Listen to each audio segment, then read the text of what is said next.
Hello guys and welcome for another Eternum video. Today, as you can see, the format for this build video will be a bit different, and this is simply because we are already in December and all the nice holidays and weekends coming with the Christmas are in front of us, which means that I don't really have too much time. But don't worry, because today I'm gonna make it really short and simple for you and you can see the build in front of your eyes. So I want to apologize in advance for all of you who would want to see some footage of gameplay and such things. Let's go straight with the build, which will be today a spear and great axe combo, for which we can add a little bit of rapier, but I will go over the details for that a little bit later. And this, as you can see, is an all-round PvE build, which you can use for your solo gameplay, group content in terms of expeditions, even group content for raids such as the Worm and the Gorgon's raid. So the consumables for the build are the quite usual. You want to have some hearty meals, you want to have the health potions and of course the serums. Then for food you can decide for yourself. I personally like to go with the gnufish, which gives you 48 strength, the normal honing stone, and of course, depending on the content, you can use a ward potion and a coating potion. In this case I've put angry earth, but it could be corrupted or whatever else. Then we continue further with the trophies. I've placed already ultimate combat trophies, but of course if you don't have them you can just specify which ones. And then we just have to speak about the build. So let's see the skill trees for the both weapons. As I said, we're gonna play with spear and great axe. This is the spear skill tree that I'm using. It's using cyclone, perforate and skewer. The reason for that is because bleeding sweep, or the sweep normal ability, is a bit slower than what it has to be, and sometimes I'm getting a problem with not connecting to the target or even getting hit by a big AoE damage, simply because I'm in animation lock. So therefore I prefer to go now with the cyclone, which also provides an insane amount of damage and even to more targets than the bleeding sweep. And on top of this, it really matches the combination of all attacks and dodges in between the spear abilities. If you want to go with this one, this is the skill tree that I'm using, but if you want to go with bleeding sweep, you can definitely just make it like this. Just a second. And then you can add this passive, which also gives additional damage to knock down targets. One other small touch that you can do is to remove this passive here, for example, and you can put in refreshing reach, because refreshing reach will give you a successful heavy attack, will reduce all your cooldowns by 15%. And for those of you who didn't know, the coup de grace, which is the last passive of the bleeding sweep, is considered as a heavy attack. So every time you hit a bleeding sweep with a follow-up, you're gonna get this passive also running. The choice is yours. On the great axe side, there is not that much to be said apart from having Maelstrom, Reap and the Gravwell, because those are your three heavy crowd control abilities. The great axe in this build is used as a supportive weapon. You don't really need damage on it, but you only need to clump up all the trash mobs in the dungeons or whatever you are doing. So therefore you are going for Reap with an extension for 8 meters range. Then you get some passives which will give you armor penetration, critical chance, damage on low targets and stuff like this. And then you want to invest more points into your Maelstrom and your Gravity Wells, because they will give you some additional bonuses, again like Empower, Fortify, things like this. Also the passive on the ultimate side, on the right side, would give you also some empowers. But like I said, the great axe is simply used for a matter of seconds, just to pull the archers, if there are any, use Maelstrom, drop a Gravwell, get them all together, and then of course follow up with your team to damage them. Looking at the items for this build, it's quite simple again. If we aim to do a lot of damage, we want to have this specific setup of perks. So of course Enchanted Ward, as always, is the first priority, because this is the best perk in terms of damage mitigation, both for PvP and PvE. So you want to have it everywhere. Unfortunately, you cannot have it on your attuned leather pants because they are already coming with elemental aversion.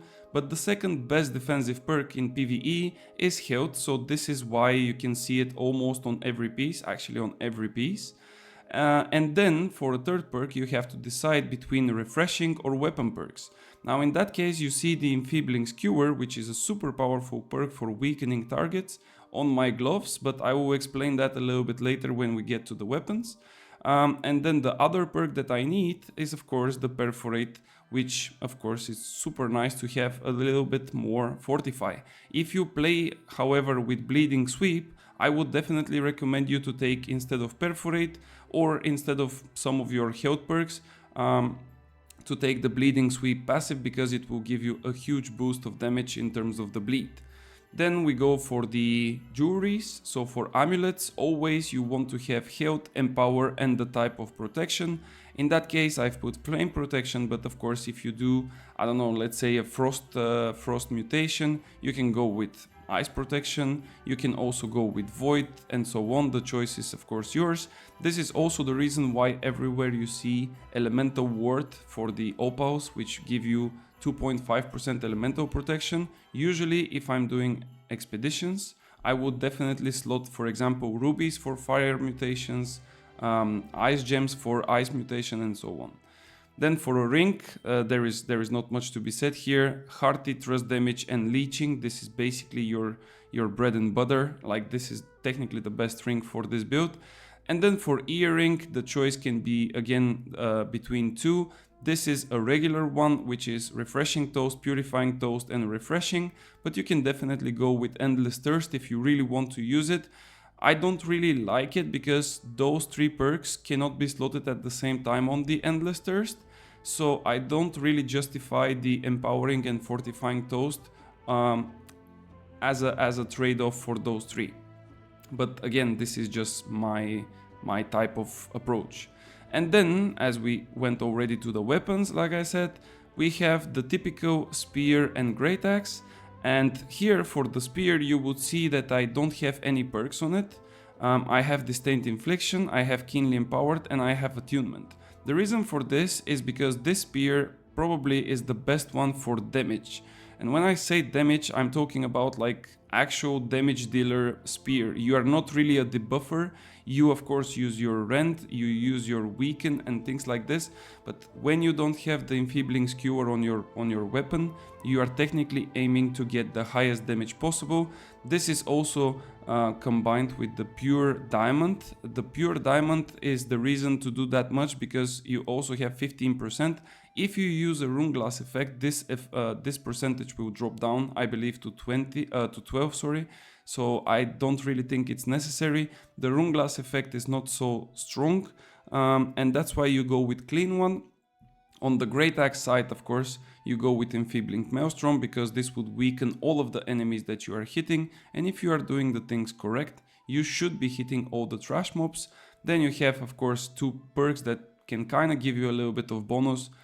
Disdained infliction for a little bit more damage, and then keenly jacked if you manage to proc some of the critical hits to those mobs. It doesn't really matter that much because only thing that you need to do with the great axe is just to pull few mobs, grab them in a grab well with the maelstrom, and that's it. Then you change to your spear, you do damage, and then you go to the next big pack of mobs. So that's basically it. For a gem on the great axe, since it's an opener, you basically want to take rune glass effect. I prefer to go with onyx simply because if that's my opener, the mobs are at high HP, meaning either close to full or already full, and that's why you're gonna get some bonus. But you can also go with another one. Maybe you can use an opal, even a diamond, but if you just get hit a little bit, you would not get this effect of percent gained. Now the thing here that I really want to mention is that if you are a new player to the game, or you don't have that much experience, or your group in general is a little bit struggling with the mobs and things like this, here you would want to get the skewer ability on your weapon. As you can see, this build, like I said, is mainly focused towards damage. So that's why the skewer is on the gear, like in this case on the gloves. But here the reduction of damage is 28%. And if we put the skewer, for example, on the keenly empowered side, we would see that this would go to 48% instead of 28%. So that's another 20% additional weaken to the enemies. So if you want to aim for this one, that's even better. But like I said, there is two different variations. The first one is just to, be safe, go with the skewer, be safe, try to apply the maximum weaken, and then the other one is just to aim at the highest possible and the quickest possible clear, so then you need just damage. Another small, let me just go to the 2 perks. So another thing that I kind of want to explain why I'm going with Keenly Empowered and not with Keenly Jacked, which many people think that it's better. Simply Keenly Jacked is applying a bleed that would cause 10% weapon damage each second for 6 seconds with a 7 seconds cooldown. The thing here is that if the boss has a back exposed to you and you hit all the time in their back, you will always critically hit, which means that the Keenly Jacked effect will always get applied and you would not get the full damage potential of the perk, meaning that those 6 dots will be only 1 or 2 between your hits.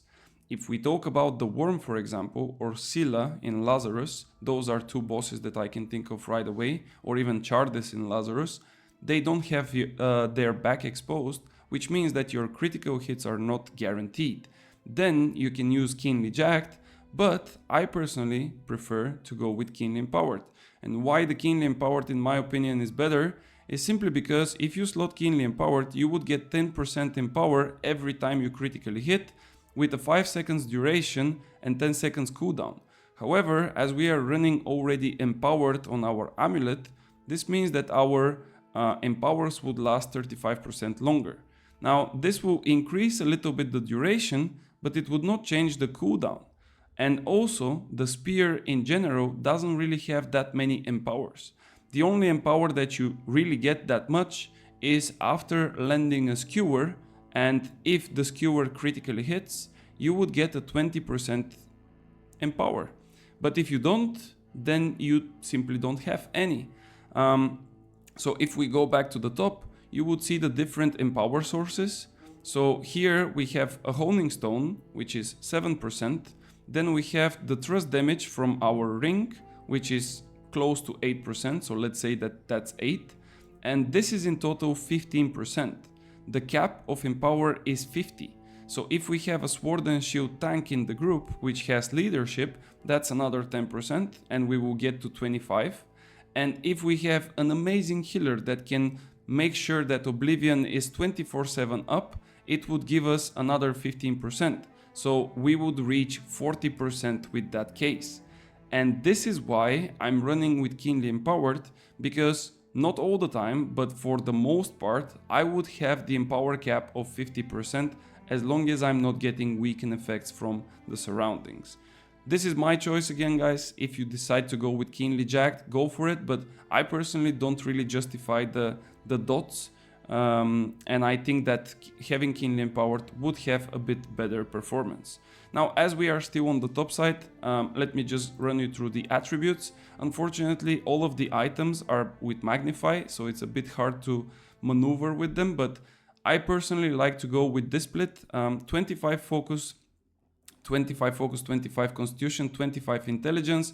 350 would be the ideal dexterity, but here, like I said, because of the Magnify, I'm hitting 355, and then we have 299 strength. The reason for this is because the split of strength and dex would maximize your damage on the spear. The spear scales first with dexterity and then with strength. That's why you reach 350 first on the dex and then on the strength. Also, I think that some of the bonuses on the dex side could be a bit better than the strength. You can of course play around it. You can even go with 350 strength and see how it goes. But I think that this one is really cool. And then, of course, if you want to go for even more damage, which would not be significantly more, you can even drop, for example, the focus. You can go down to 0, and then you can make sure to slot, for example, 202. Let's make it like this. So you would reach 308 and so on. But due to the fact that you already have attuned leather pants, I just believe that it's better to just take those easy to reach thresholds on 25 focus, con and intelligence. And now the last thing that we have to mention, like I said in the very beginning, the rapier. Where does the rapier slot in and why I even mentioned that? So the thing is, this build is usually used for clumping up mobs and just, you know, making sure that you provide the maximum rent and weaken. But if your group is really good and you are even aiming to get higher damage and better clear and quicker clear and so on, you can just change your Great Axe to the Artifact Finisher. And I will explain you exactly why this is the case. So if we look at the Finisher's passive, of course those are not the correct abilities, but I will just not touch them for now. So if we look at the Finisher's, okay, let me unequip, and maybe if I add it now, it should work. Okay, there we go. Yep, now it works. So if we look at the Finisher's passive, we can see that attacks against bleeding targets will deal 15% more damage and reduce the flourish cooldown, which we don't really need. Now in that case, the only thing that is really important for us is this line here. So if we imagine that we go in a room that there is just a simple boss and that's it, there is no ads, there is no trash mobs, there is no grouping of mobs and killing mobs, we only have this one boss, our goal should be only to apply the maximum damage possible. And even if we don't run the Keenly Jacked on our spear, the uptime on our skewer, which also applies bleed, as you can see here, for 10 seconds, and then with the extended duration it's for 15 seconds, we can definitely make sure to keep the skewer all times on the enemies because we have reduced cooldowns on it. And this means that our target will always have bleed, and this is only from us. We also have other teammates which probably run rapier, we also have other teammates which probably have bleed effects like Keenly Jacked. So if you want to maximize your damage, the best way possible is to have this build with a finisher on the side. Every time you enter the boss room, you just change your Great Axe to a finisher, you just keep the finisher in your back pocket, you don't need to even pull out the rapier, you just keep it there, and then you maximize your damage potential with the spear. I think that this cannot even get higher than that damage, like it's really amazing. Of course here are some calculations, but they are not really true to themselves because there is a lot of other aspects that have to be taken in consideration, like rent and powers and things like this. But yeah, that's about it guys, that's really the build. Like I said, it's unfortunate that I cannot really provide you with some footage because on my fresh start server Siren, we barely even find people for normal dungeons and even for M1s. The server is not really populated. I'm really hoping that we're gonna get a merge soon. Hopefully that would happen after New Year's. But at least we have some PvP and at least OPRs and arenas are cross-world, so the queues are popping. And that's about it, yeah, indeed. So have a nice one guys, and I will see you on the next one.